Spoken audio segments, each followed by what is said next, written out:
Pegangan. Pegangan. 1, 2, 3.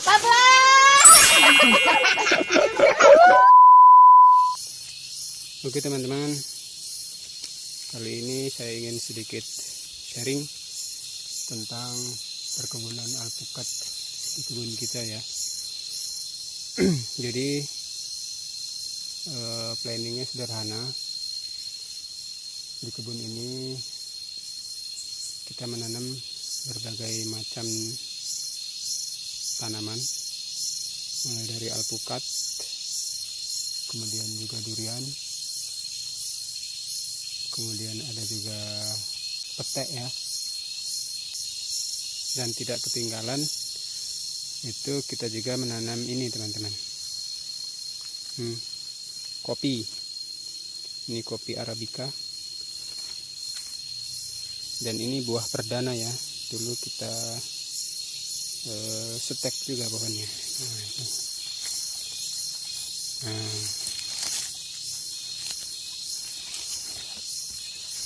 Ini pohonnya sudah 2 tahun kurang lebih, bahkan lebih dulu alpukat kita tanam daripada pohon kopi ini ya.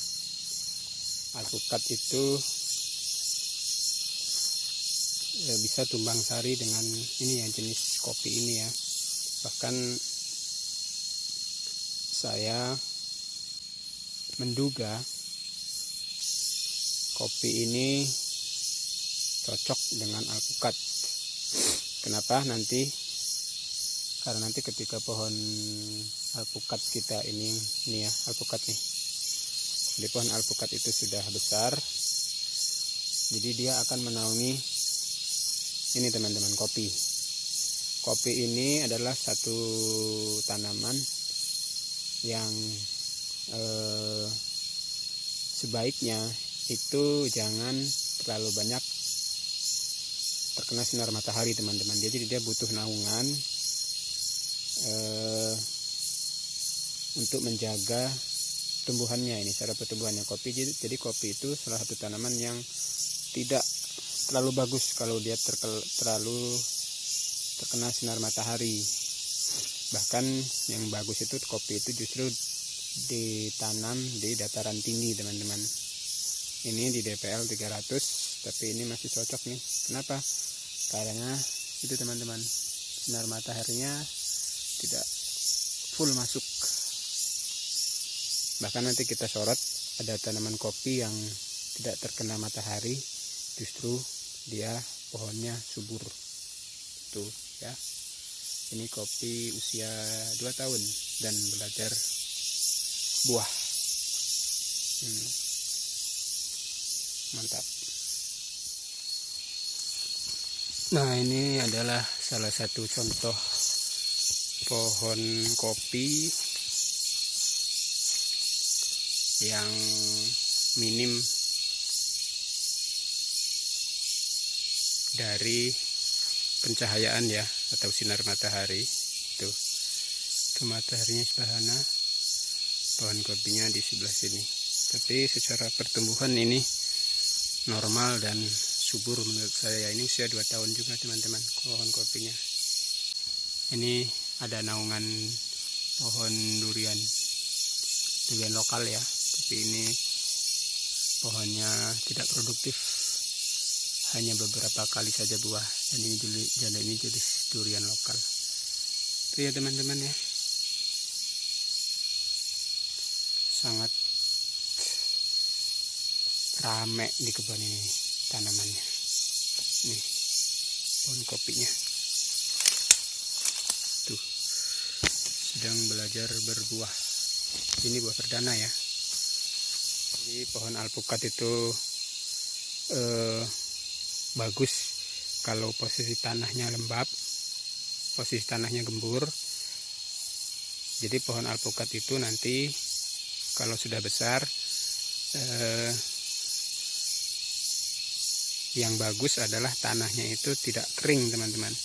Jadi agak lembab dan sedikit gembur. Nah, salah satunya adalah dengan cara ini teman-teman. Kita tanam pohon kopi untuk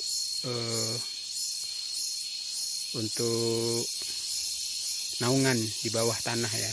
Nah, pohon alpukat itu akan menaungi pohon kopinya teman-teman dari atas. Jadi semacam simbiosis mutualisme ya.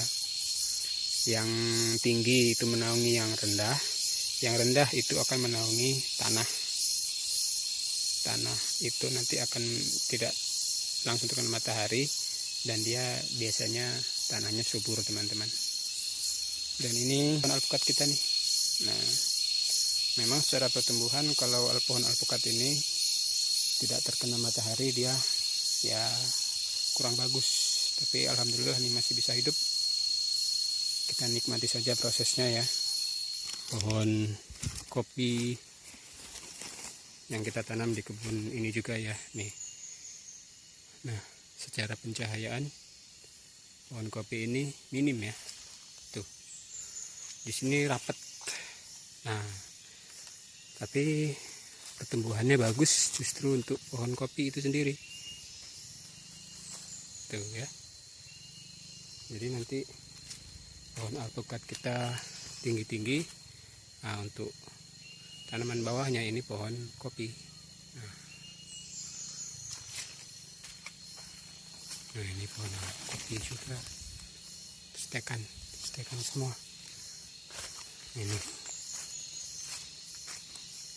sedang belajar berbuah semua ya teman-teman ya. Ini juga pohon kopi ini. Tuh sedang belajar berbuah. Ini gelap teman-teman. Bahkan sinar matahari kurang. Tapi memang pohon kopi karakternya seperti itu ya. Dia memang tidak perlu banyak sinar matahari.